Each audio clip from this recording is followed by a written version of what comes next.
Hey guys, Peter Franson here from SpiritBlade.com, here with part 9 of my commentary for Spirit Blade: A World of Shadows. Let me go ahead and fire that up right now. Okay. So Francisco asks, was it more fun to play Merrick or the Dark One? And that really depends on the scene and the dialogue for me. The Dark One is more consistently fun, I suppose, because he's more theatrical in how he speaks, you know. But Merrick gets to be passionate or emphatic or stupid sometimes, you know. So I don't think I prefer one character over the other. Not detectable in either the physical or spiritual world. He has been cast out. How? We do not know. Now again, in this, I think it's the scene coming up here, is this interplay between Legion and Vincent. You know, we've got the demons playing somebody who thinks they're dominating the situation. My lord. You've been followed, clever man. Yeah, here comes Vincent. Time for me to leave. So in this scene, even though Vincent learned, you know, previously that the High Priest was actually the Dark One, he liked the idea of being in control and having power within himself, and so he hung on to that part of what she taught him. It's very much in keeping with the individualism of pop spirituality, where the individual is the highest authority and highest source of power. And if there is a God, we are all a part of God, and we actually are God collectively. One of your boys. I got a sample of his essence before they were... Even though he's being played here, I still wanted the music to kind of feel like this was a big confrontation, even though Legion's basically kind of allowing themselves to be defeated ultimately by Vincent, even though they put up a convincing fight. Idea how many of us you face. Couple thousand, I don't know. Turn off So that music, rum, dum. I really wanted to give the sense of this being a legitimate confrontation. Fog and shadows. You cannot. So as a listener, you kind of have to be on your toes and discerning too. You know, like how much of this is Legion just like playing with Vincent, and how much are they actually being potentially dominated by him? And we really get clarity on that afterward. Isaiah, look out! Isaiah, No! Vincent, help me! maybe before, but never again. But it's not exactly heroic music, you know, is it? There's a sense of menace and darkness to it, you know, implying the dark path that Vincent is really choosing to embrace here. I don't know. What's the difference? We're all part of the same essence, the same power, and I've finally learned how to tap into it. And there he is, having bought into, you know, this kind of, But I make it now. my reality is what I make it now. It's this pop spirituality. Unstoppable! Then why have we not already been destroyed?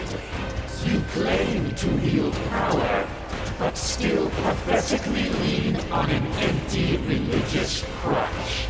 I'm not leaning on anything. The power has always been mine. I don't need anything or anyone else, especially not to kill you. Is this helpful?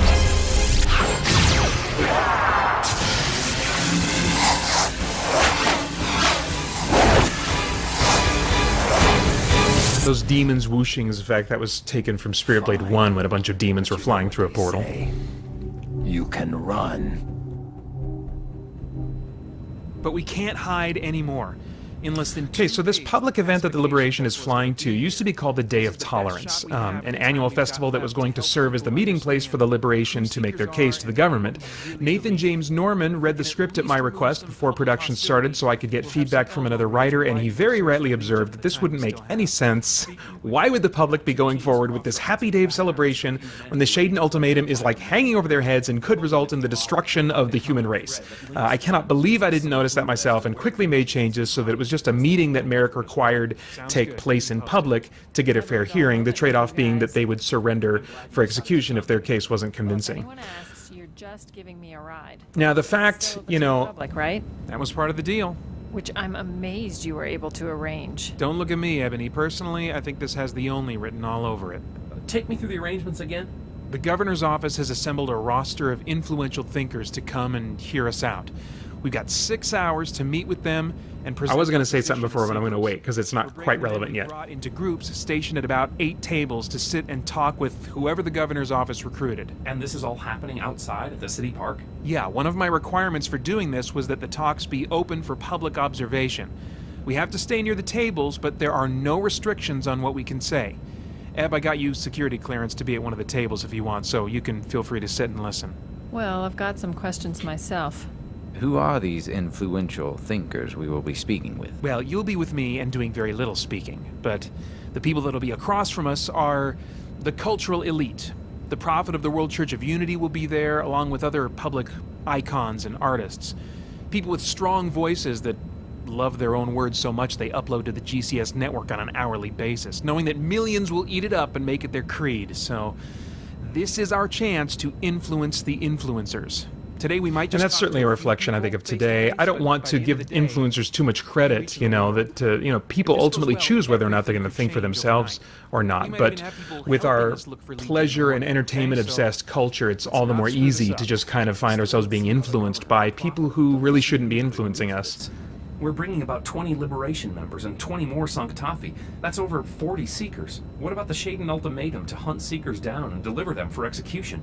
Less than 48 hours from now, the pacification vessel will be here, and we'll be worth a lot more to the governor as prisoners or corpses. Well, we'll be under armed guard, outnumbered 5-1, so again, don't leave the tables. Those guys will shoot. And also, I made that deal with Winston in the governor's office. What kind of deal? Winston, the governor, and the prophet of the WCU have to sit down at my table and talk with us for the full 6 hours. If we can convince all three that Seeker beliefs are not a threat to anyone, they let us go, and I've got that in writing. And if we can't? At the end of the day, Shock Division executes us. I didn't tell you that. I told the other guys. Okay, the fact that Merrick would forget to tell them they might be executed is admittedly a bit silly. I think so many things about the tone of this trilogy would be different if I had started writing this trilogy just a few years ago, but the tone I aimed for with the first two was something similar to the TV show Farscape, which could be both silly and a bit psychologically unrealistic, but also heavy and dramatic with much larger doses of psychological realism. I can't tell you if it worked like I hope in this trilogy, but that's what I was going for in the overall feel. Another Farscapism was that wasn't really intended is the revolving door in the cast. Characters die and leave the group of heroes like Isaiah and David did. This is Winston Ferris, played by Keaton Sauncey. I want to come back to that in a second. But, we had new ones like Aya became created. Others like Ebony become more prominent. Saulos, a villain, joins the heroes, while one hero, Vincent, becomes a villain. And that rotation is sometimes necessary for pragmatic and casting reasons. But other times it's natural when characters have arcs and change, as is the case with Saulos and Vincent, and even Ebony in the end of this story. That second Shock Trooper is my gaming buddy Mark, who plays the Growling Sanctafi, and the rookie Shock Trooper who was killed by Vincent in one of the early scenes. Keaton Sauncey plays Winston Ferris. He's a local actor I met. That was him just a second ago saying, Atlantis. Everyone here but you. It's a class reunion. Man, this is moving too fast for my notes. Okay, guys, gather over here for a second. Merrick, oh man, we're moving straight on to Merrick's pep talk already. Holy crap. that your group is here. Okay, great. Thank you, Winston. Okay, so I have to admit this pep talk here is me on a soapbox, hoping to give believers something to think about before getting into those conversations with unbelievers that often result in disagreement. I regret so much how I handled conversations with unbelievers in high school. I could debate them into the ground and tear apart their faulty logic, but neither side was listening to the other. So since then, I've seen much greater value in keeping the conversation going and making it easier for other people to want to talk to you again when your current conversation is over. I'm not saying that I do that well now, but I see great value in it, and that's something I aim for now. Question you can't answer, just tell them you'll look into it. All right. Let's see here. Regarding Winston Keaton Sauncey playing both Winston Ferris and a shock trooper in this scene, I pitched his voice down slightly and just hoped that the radio speaker effect would hide the rest. This was by far the biggest cast I've ever had for a project. It had by far the largest number of actors, but I felt like we were ready for it and that we could figure out how to make it happen, which sometimes was a real struggle. It was like a logic puzzle sometimes to reuse actors and figure out where I could use them so that you wouldn't recognize their voices. Ugh. Weird. What's weird? All of this. tables and conversations and The fact that Salos says, you guys all worked at Atlantis before, at one point I thought, maybe I could come up with some nano disease they were all unknowingly infected with that only Salos could save them from, but I ultimately didn't see a useful way for that to be part of the larger story. And I'm sure all the guys at those tables would rather be holed up at the base with a book or a monitor in front of them. Okay, so Merrick just said these guys would rather be back at the base, alone by themselves, and he says of himself that being social sucks the life out of us. That's a way that Merrick and I are also the same. Merrick was the front man when he worked with Ebony, but he didn't want to go to that party at the beginning of Spirit Blade, and he's still the same way here, just like I am. He's got a gift for being around people, but internally it's exhausting.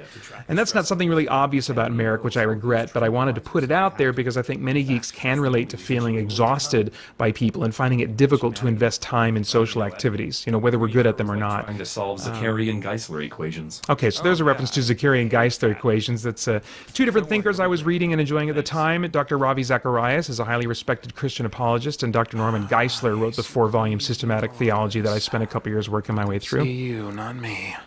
Anyway, the Bible repeatedly emphasizes the importance of our relationships with each other, so I wanted to emphasize that too in that little exchange with Merrick.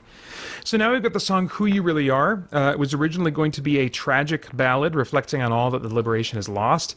It was stylistically originally meant to use the classically and the trained side of my voice, the ballad voice that I developed in college, maybe using a Celtic hymn to make the style more fitting. I ultimately went with a different theme, in terms of the text, and didn't commit to that style either.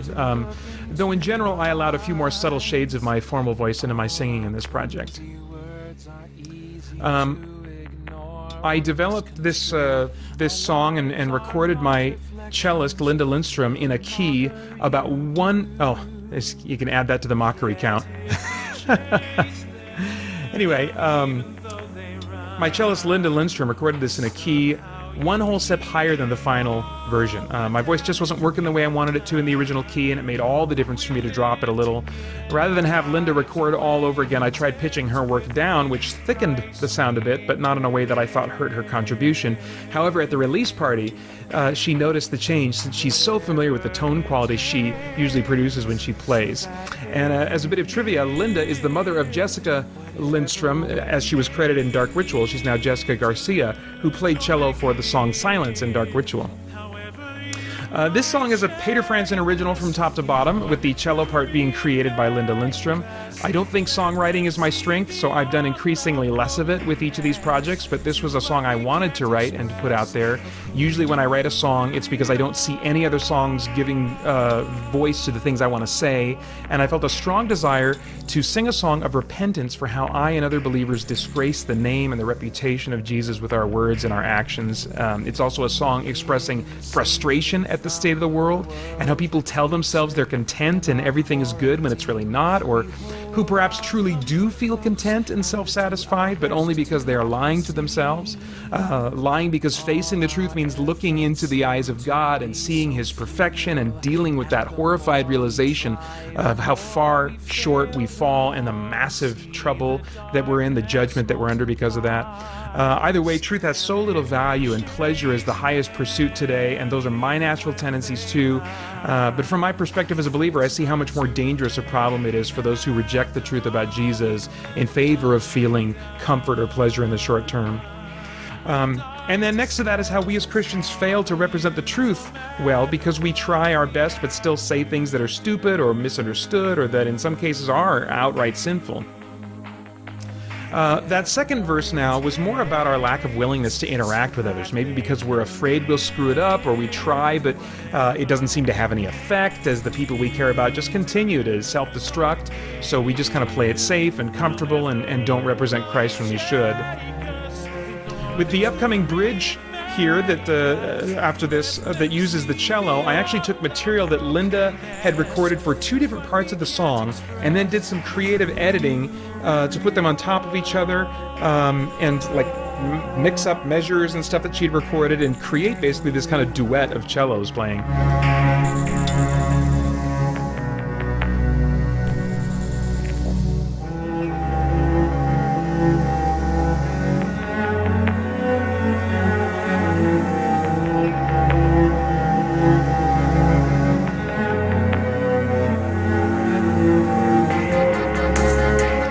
kind of switches into, goes from minor to major, and I like that. I think it's coming up here.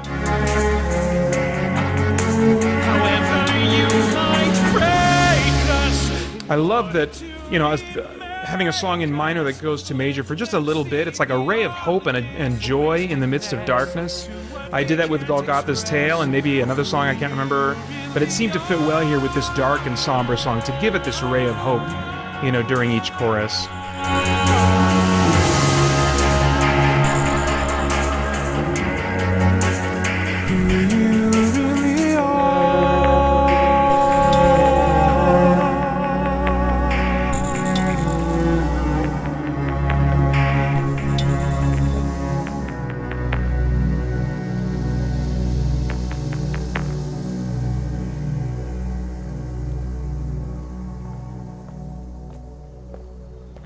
Okay, so we've got John Sipple playing Governor Arrington. And Governor Arrington was named after a contest winner, David Arrington, who recently joined the Christian Geek Central Network with the Helix Reviews podcast. John Sipple played the knight Azer, who rescued Christopher Pilgrim from the swamp in Pilgrim's Progress Similitude of a Dream.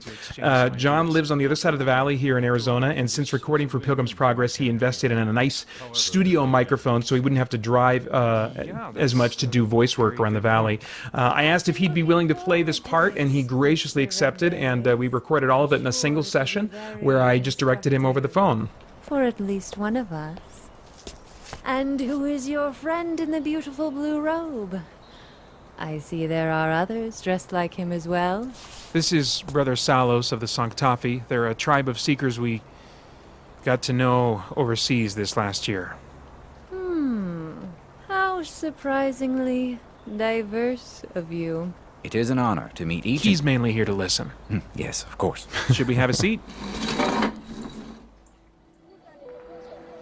Saran here now is trying to convey, the idea of God's love. And one of the hardest things for me to wrap my head around is the perfect love of God. Most of us have a reference point for love, but perfect, tireless, unconditional love is something we can't quite wrap our heads around because we don't see that executed perfectly by anyone. So imagining the amazing pleasure and the reward of living with a perfectly loving God for all of eternity is hard. I agree that makes sense. Meaning that it's hard to live everyday life with eternity in mind, since it seems so ethereal and hard to imagine.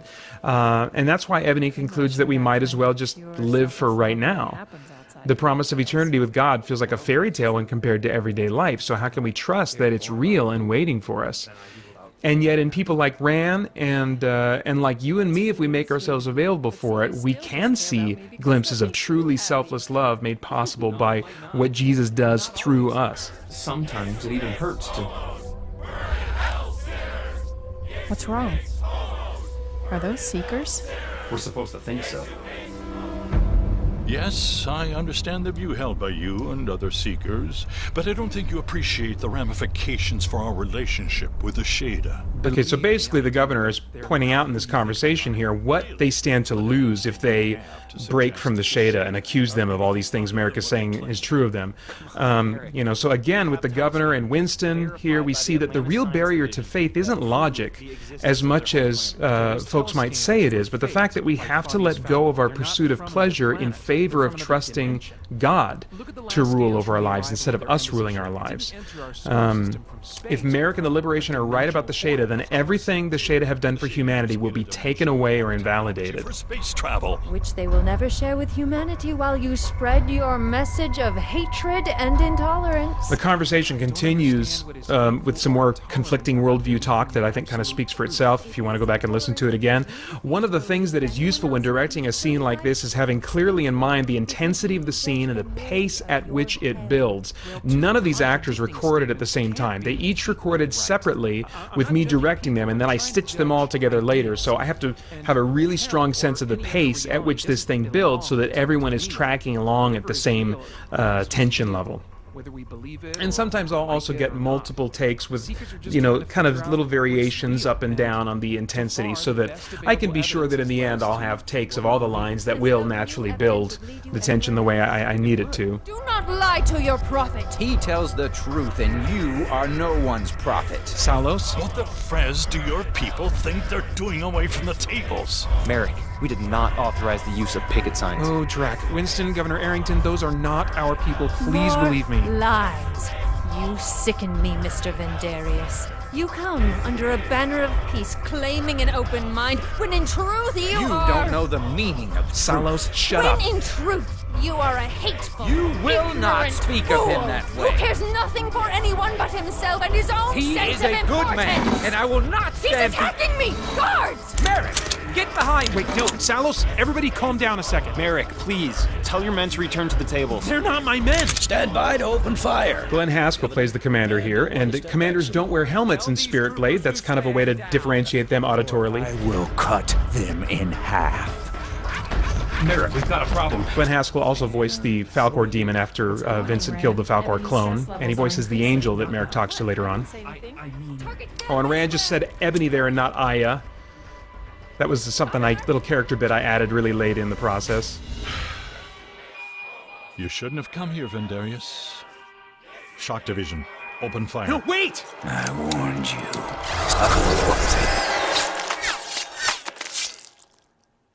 Now, hopefully, given Salos' warning, you imagine something along the lines of that firing squad of shock troopers being cut in half by Miracli, which of course makes everybody freak out. Heard our message, and now we write it in blood. Nolan Pavlich again as the Legion terrorist bomber. And they've got bombs. Everybody get down! That little was intended to be kind of like a camera shift, like a Star Wars wipe. Division, kill them all! That force field deflecting bullets effect lifted straight from Spirit Blade 1 when David used a force field to stop the troopers from shooting him. And not your brothers. I don't want to see any of you ever again. But I... Get to the transports! Go, go! Oh, I love this music cue.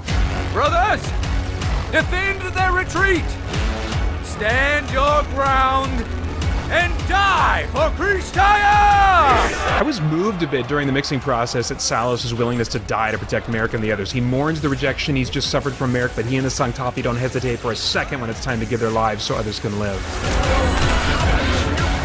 Sir, EMP charges are having no effect on Galvanic's tech or any of the force fields. And the EMP charge is not working on Rand's tech as a callback to the fact that Rand's tech is capable of running on Miracli at least some of the time, which was explored a bit in Spirit Blade Dark Ritual. The assault progresses, my lord. My buddy Mark Pennington plays the demon with the Dark One in this brief scene. Coffee from the spirit realm. Corrupt them with doubt, and their shields will fail. And he played the shock troop, one of the second shock trooper earlier in this scene, and the growling Sanctapi in the Sanctapi scenes. Tranquilizer ready. Ebony, just hold still. Foolish man. Your hope is wasted on me. Ebony, wait! Ah, let go of me! Oh, she's gonna get it. Lied to all of us. What? No, I don't know what you're... Used your influence and kept us as far from the truth as your own willfully lethargic mind has fled. Please, I don't know what you're talking about. Of course you don't. How can someone who teaches that there is no truth claim to know anything? How can you pretend to teach anything if truth is only what we feel? Ebony, please, let her go. But if truth is relative, subjective, learned only through experience, Target metabolizing tranquilizer. then I will teach you to truly know something. Ebony, please don't make me. Pain. Francisco asks, why does Ebony U.2's evil persona, the assassin, seem to favor decapitation as her means of killing? Is that symbolic of anything? Actually, decapitation is not particularly intended to be what's happening there, so that's something your imagination is contributing, which I think is really cool. In the death of the prophet here, I put her grunting the sounds of a bone popping underneath flesh and then flesh ripping. I imagine something different happening there, but I won't say what I think that is. I'm always content to leave those specifics up to the listener. Ebony? Ah, yes, subject status. Her condition is stable. Rand, the last transport is leaving. We have to go now. Go, Rand. I'll finish things here. Vincent, we do not need you. Only a dozen of them had bombs. The rest of Legion is still here, infused with a few dozen more of those pretend Seekers. Looks like most of Shock Division is here too. I call that divine providence. What are you talking about? One strike, right now, and the Dark One loses his most valuable assets. You can't kill these people. Oh, I'm sure I can. Rand, take Ebony and go. Quickly. I will help you both to the transport. So this is finally it.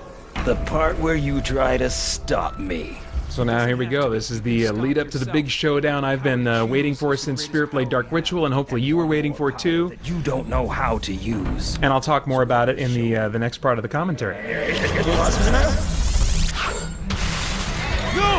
There's nothing to Stop! We're gonna settle this, but not here, around these people, outside the city, in the desert, near the mountains Do where what you want. I'm not finished here. Yes, you are.